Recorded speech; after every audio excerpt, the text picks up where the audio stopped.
Hello. Hot issue के 10वें episode में आप सबको वेलकम करता हूं।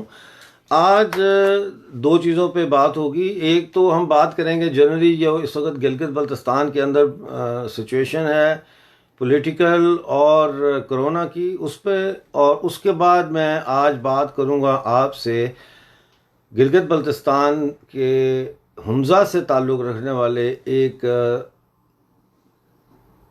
सिविल राइट्स एक्टिविस्ट एनवायरमेंटलिस्ट बाबा जान की। तो सबसे पहले हम बात करेंगे कोरोना वायरस की। कोरोना वायरस जो है वो बहुत तेज़ी से गिलगित बल्तिस्तान में फैल रहा है। जो आज इतलात आई हैं, जो कि कल की फिगर्स के ऊपर मुश्तमिल हैं, उसके मुताबिक गिलगित बल्तिस्तान में 44 नए केसेस जो है वो सामने आए हैं। इसमें से गिलगित में 18, स्कर्दू में 11, स्कर्दू में 9 और अस्तोर में 7 और घांचे हुमज़ा जो है वहाँ पे 2-2 और शिकर में 2 और गज़र में 1 केस सामने आया है। मैं हमेशा अपने शो में आपको बताता हूँ कि गिलगित बल्तिस्तान के हॉस्पिटल्स में जो है वो वेंटिलेटर्स की कमी, टेस्ट इक्विपमेंट की कमी और दीगर जो फैसिलिटीज़ हैं कोरोना से लड़ने के लिए, उनकी कमी की वजह से वहाँ पे बहुत क्राइसिस है। और उस क्राइसिस को एड्रेस किया वहाँ के जो चीफ मिनिस्टर हैं, 3 दिन पहले उन्होंने प्रेस कॉन्फ्रेंस की और उसमें प्रेस कॉन्फ्रेंस में उन्होंने खुद कहा कि गिलगित बल्तिस्तान में सिर्फ 2 वेंटिलेटर हैं और वो भी पुराने मॉडल के वेंटिलेटर्स हैं, वो मॉडर्न वेंटिलेटर्स नहीं हैं। तो इसलिए बड़ा क्राइसिस है। और दूसरी बात जो उन्होंने कही वो ये थी कि गवर्नमेंट जो है पाकिस्तान की वो हेल्प आउट नहीं कर रही गिलगित बल्तिस्तान को जिस तरह से उसे करना चाहिए।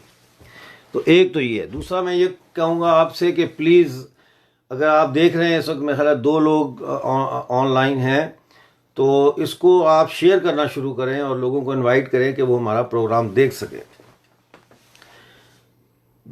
और एक और चीज़ मैं आपसे मशवरा करना चाहता हूँ कि मुझे जो लोग देखते हैं मेरा प्रोग्राम, उन्होंने कहा है कि डॉक्टर साहब आप यूट्यूब पे आएँ, कि यूट्यूब जो है उसके ऊपर आप प्रोग्राम किया करें, ये फेसबुक लाइव के बजाय यूट्यूब लाइव आएँ। तो इस पे दोस्तों का मशवरा चाहिए कि आप लोग क्या समझते हैं कि हमें इसको स्विच करना चाहिए from Facebook live to YouTube.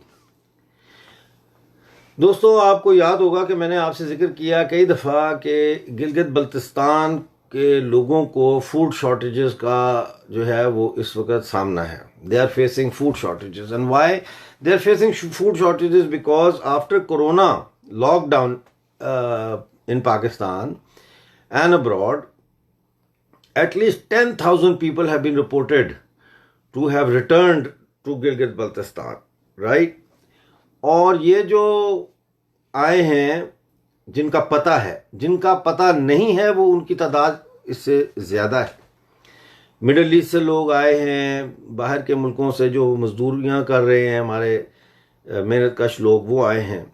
इसके अलावा बहुत बड़ी तादाद में स्टूडेंट्स आए हैं सिंध से, कराची वगैरह से, पंजाब से। तो एक फूड का क्राइसिस पैदा हो रहा है गिलगित बल्तिस्तान में, और इसके लिए हमें 3 लाख जो है वो गंदम की बोरियां चाहिए।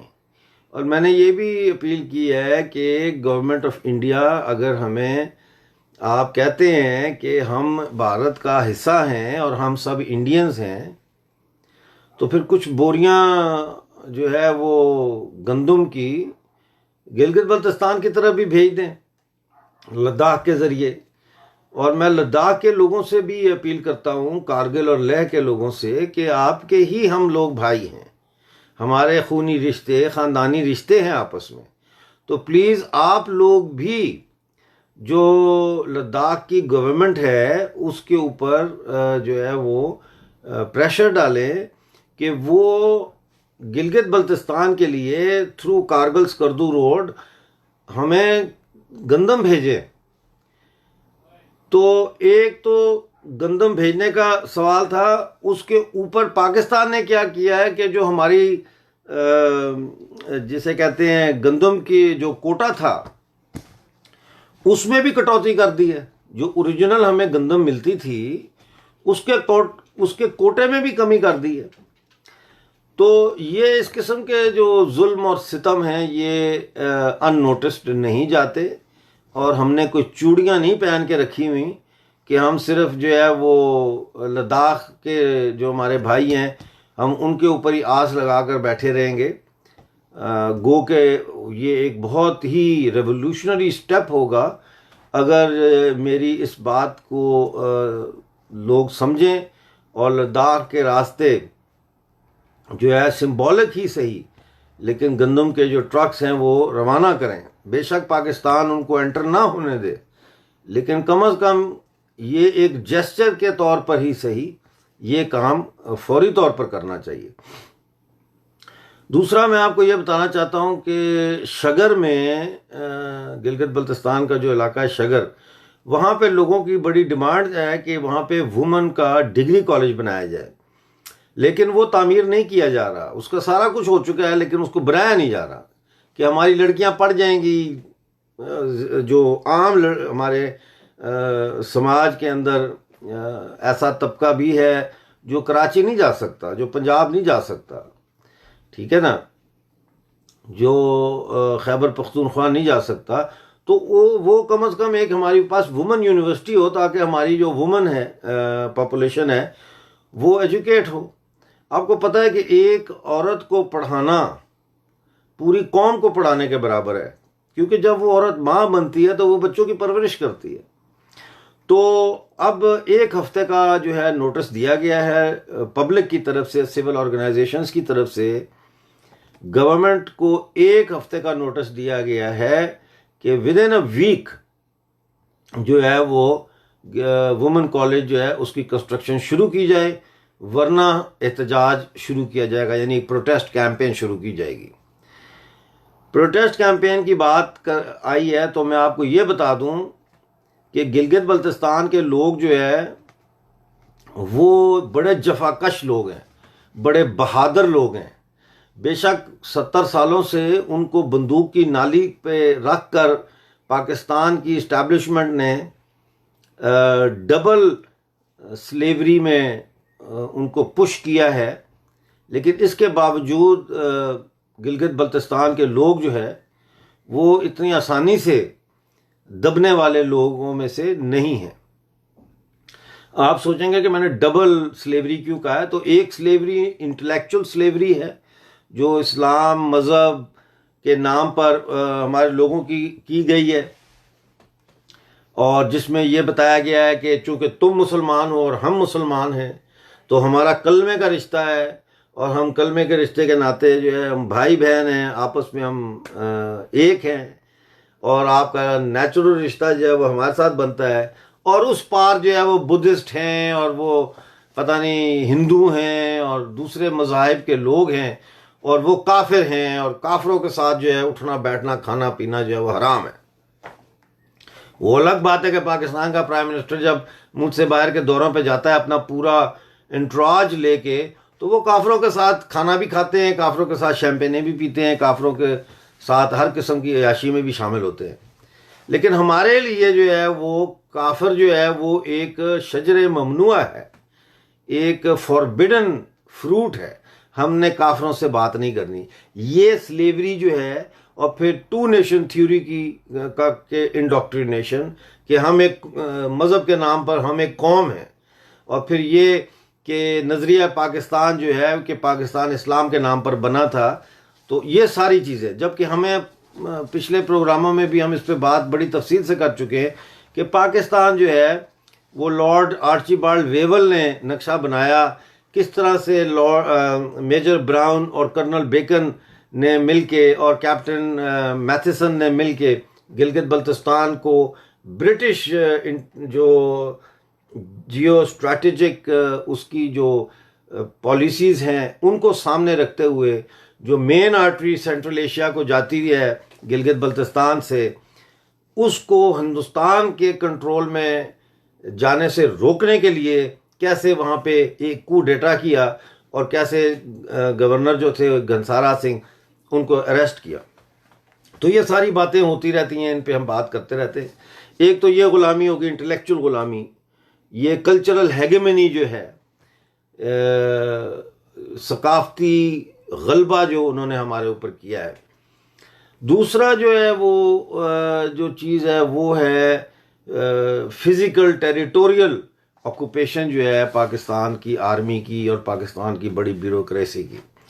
तो ये दो किस्म की गुलामियाँ हैं, लेकिन इसके बावजूद भी हम लोग अपने हकूक़ के लिए लड़ना जानते हैं। और मेरा ख्याल है इसी तनाज़र में एक अहम ख़बर ये है कि जो अवामी एक्शन कमेटी है, जो अमेलगमेशन है बहुत सारी रिलीजियस और पॉलिटिकल जो ऑर्गेनाइजेशंस हैं उनका, और इंडिविजुअल्स भी हैं उसमें जो एक्टिविस्ट हैं, उन्होंने 5 जून को गंदम के कोटे में जो कटौती हुई है उसके खिलाफ हड़ताल का ऐलान किया है। This is a very big development, this is a very big development.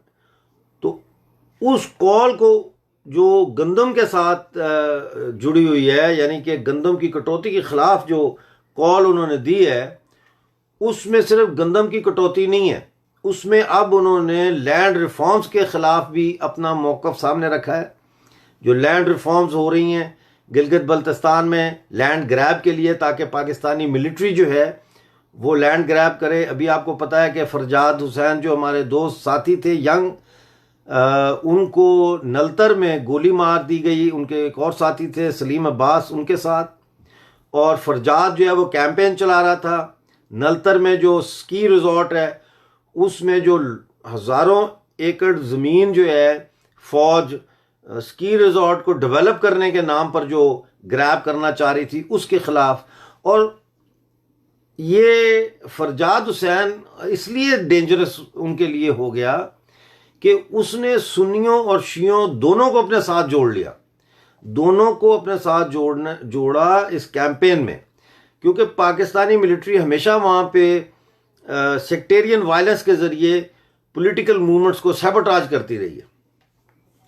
तो इसके अंदर जो है वो एक तो ये है कि फूड की जो सब्सिडी, फूड की जो कोटा है उसके अंदर कटौती, दूसरा जो लैंड रिफॉर्म्स हैं उसके ख़िलाफ़, और तीसरा जो बड़ा अहम मौजू है इसमें इस हड़ताल का वो है कि अवामी एक्शन कमेटी ने यह मुतालबा किया है कि जो द्यामर भाषा डैम आप बना रहे हैं, जिस पे कल से कंस्ट्रक्शन 2 जून से शुरू हो चुकी है, उसकी सारी रॉयल्टी जो है वो गिलगित बल्तिस्तान को मिलनी चाहिए। आपको पता है कि उसकी कोई रॉयल्टी गिलगित बल्तिस्तान को नहीं मिल रही, क्योंकि पावर हाउस उन्होंने खैबर पख्तूनख्वा जो बॉर्डर है उसमें खैबर पख्तूनख्वा में बनाया है ताकि उसकी सारी रॉयल्टी जो है वो पाकिस्तान को मिले।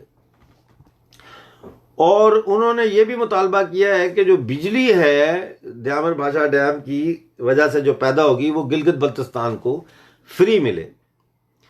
दोस्तों, ये वही मुतालबात हैं जब मंगला डैम बना, जिसमें मेरा गांव डूब गया, जो मेरे आबा व अजदाद ने, जो मेरे दादा ने, मेरे पिता ने जो मुतालबात लेकर पाकिस्तान की हुकूमत के सामने रखे थे कि मंगला डैम में 250 देहात आप बहा के ले जा रहे हैं, मंदिर मस्जिद गुरुद्वारे आप उसमें डुबो रहे हैं, सदियों से कायम जो लोगों का खेती बाड़ी का सारा सिस्टम है उसको आप बहा के ले जा रहे हैं डैम में, तो इसके बदले मीरपुर और आज़ाद कश्मीर, जो इसको POJK को आज़ाद कश्मीर कहते हैं, उसको बिजली मुफ्त फराहम की जाए। और पाकिस्तान ने एग्री किया था कि हम आपको फ्री बिजली देंगे।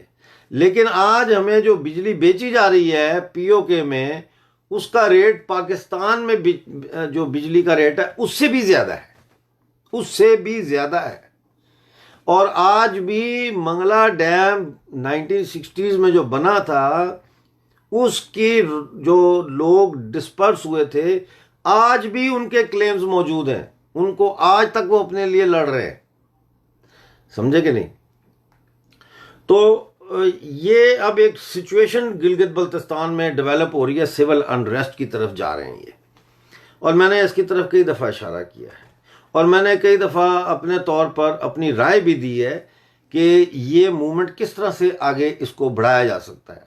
जाहिर है दुनिया की कोई मूवमेंट भी पैसे के बगैर, फाइनेंस के बगैर नहीं चल सकती। एक सिर्फ जज्बे के ज़ोर पर तहरीकें नहीं चल सकती।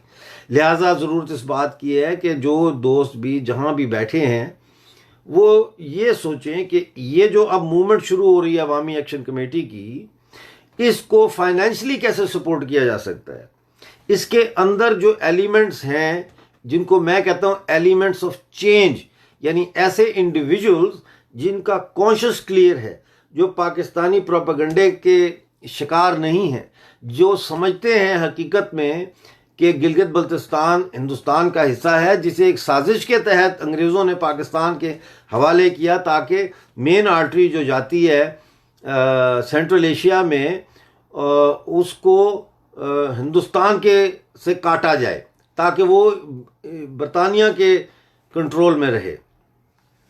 तो इसलिए ऐसे इंडिविजुअल्स की भी हमें सपोर्ट करनी चाहिए और ऐसे इंडिविजुअल्स को हमें फाइनेंशियली जो है वो फैसिलिटेट करना चाहिए, क्योंकि किचन चलेगा तो कोई आगे जाके जदोजहद करेगा। तो इसलिए आप लोकली भी जो लोग इसमें शामिल हैं उनकी मदद कर सकते हैं। और उसके लिए आप अगर आप समझते हैं कि आप नहीं जा सकते मुजाहरों में, आप समझते हैं कि आप ये रिस्क नहीं लेना चाहते, तो कम से कम आप ये कर सकते हैं कि आप उन दोस्तों के, उन साथियों के घरों में जाके कोई थोड़ा बहुत चंदा दे आएँ, कोई थोड़ा बहुत राशन डाल आएँ। ये एक कम्युनिटी सॉलिडारिटी है। दोस्तों अब मैं आपकी तरफ आता हूँ, इस तरफ के जो है वो बाबा जान कौन है। देखें 2010 में एक लैंडस्लाइड हुई और उस गिलगित बल्तिस्तान में, और उस लैंडस्लाइड के नतीजे में बारिशें, जो ग्लेशियर का पानी भी होता है, पिघलता है, बारिशें भी होती हैं, तो जो लैंडस्लाइड हुई उसकी वजह से अताबाद जो है वहाँ पे दरिया ब्लॉक हो गया। उसके नतीजे में एक झील बन गई, एक आर्टिफिशियल लेक कायम हो गई जिसका नाम है अताबाद झील। उस अताबाद झील के नीचे तकरीबन 2 दर्जन देहात आ गए और लोग डिस्प्लेस हो गए। तो जब वो डिस्प्लेस हुए तो उनको कंपनसेशन, उन्होंने कंपनसेशन के लिए मूवमेंट चली। कुछ लोगों को कंपनसेशन मिली जिससे ये तासुर मिला कि ये कंपनसेशन जो है सबको मिलेगी, लेकिन ऐसा नहीं हुआ। कुछ लोगों को कंपनसेशन देने के बाद बाकी लोगों को कंपनसेशन नहीं दी गई। तो एक मूवमेंट डेवलप हुई और उस मूवमेंट को लीड किया एक हुंजा के नौजवान ने जिसका नाम बाबा जान था। एक देहात से, हुंजा के एक गांव से वो ताल्लुक़ रखते हैं और पेशे के लिहाज से गालबन वो बढ़ई हैं, यानी कि कारपेंटर हैं। तो उन्होंने ये मूवमेंट जो है इसको लीड किया और उसके बाद इनको गिरफ्तार किया गया, इनके तशद्दुद किया गया और इनके नाखून निकालने की भी खबरें आती रहीं। बहरहाल उसके बाद इन किसी ना किसी तरीके से इनकी ज़मानत हो गई, ये बाहर आ गए, लेकिन वो मूवमेंट चलती रही। मीनवाइल बाबा जान ने जो हमारे मिनरल माउंटेन्स हैं, जिसमें मिनरल हैं, कीमती पत्थर हैं, उनको चाइना वाया लोकल कॉन्ट्रैक्टर खरीदना चाह रहा था, पूरा पहाड़। तो वो उसके ख़िलाफ़ फिर बाबा जान ने आवाज़ उठाई कि भाई ये जो मल्टीनेशनल कॉरपोरेशंस हैं, ये लोकल जो कॉन्ट्रैक्टर्स हैं, इनको फ्रंटमैन बना के हमारा ख़रीद रहे हैं ये मिनरल्स के पहाड़, और ये नहीं होना चाहिए। गिलगित बल्तिस्तान के जो मादनी वसाइल हैं उनके ऊपर गिलगित बल्तिस्तान के लोगों का हक है, और ये हक उस वक्त तक इस्तेमाल नहीं हो सकता जब तक गिलगित बल्तिस्तान को पाकिस्तान की ग़ुलामी से आज़ादी ना मिले। तो ये कैंपेन भी शुरू हो गई साथ में। एक दिन ये हुआ कि लोगों ने को पता लगा कि चीफ मिनिस्टर आ रहा है, तो लोगों ने एक मुजाहरा किया और लोग उस सड़क पर जा रहे थे।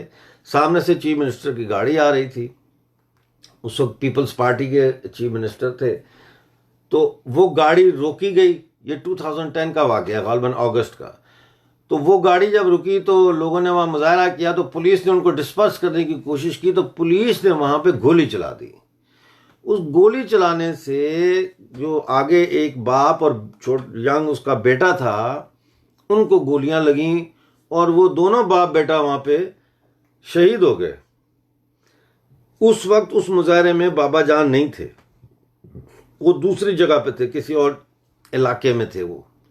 खैर, बाबा जान को इतला मिली तो बाबा जान पहुंचे और उन्होंने आके ये सारा मामला इसको देखा। लेकिन इसी दौरान पुलिस ने बाबा जान और उनके जो 12 साथी थे, 12 लोग और थे, उनको भी अरेस्ट कर लिया। मुकदमा चला। मुकदमे में जो 2 बाप बेटा पुलिस ने मारे हैं, उनके कत्ल का इल्ज़ाम बाबा जान पे लगा दिया कि जी ये बाबा जान की वजह से मरे। और फिर बाबा जान के ऊपर मुकदमा चला। जब बाबा जान को दोबारा पता चला कि मेरे खिलाफ मुकदमा शुरू हो रहा है, तो बाबा जान उस वक्त पाकिस्तान गए हुए थे। वहाँ पे वो कैंपेन कर रहे थे गिलगित बल्तिस्तान के जो नेचुरल रिसोर्सेज हैं, इनकी लैंड ग्रैबिंग के ख़िलाफ़, पाकिस्तान के लोगों को साथ मिलाने के लिए, ट्रेड यूनियंस को और सिविल सोसाइटी को। तो बाबा जान को पता लगा कि मेरे खिलाफ जो है मुकदमे में मुझे उन्होंने सज़ा दे दी है, तो ही केम बैक, क्योंकि उस वक्त इन बिटवीन वो बेल पे थे। वापस आए और अदालत में उन्होंने गिरफ्तारी दे दी। तो उनको 70 ईयर्स रिगरस इम्प्रिजनमेंट की सेंटेंस दी गई, यानी 70 साल की सज़ा उनको और उनके साथियों को, 70 ईयर्स ईच, किसी को 40, किसी को 50। बाबा जान को 70 साल की सज़ा दी और जेल में बंद कर दिया। किस केस में? एक ऐसे केस में जिसके साथ बाबा जान का ताल्लुक ही कोई नहीं, यानी कत्ल के, डबल मर्डर के केस में। तो वो बाबा जान आज भी जेल में हैं, 10 साल हो गए उनको।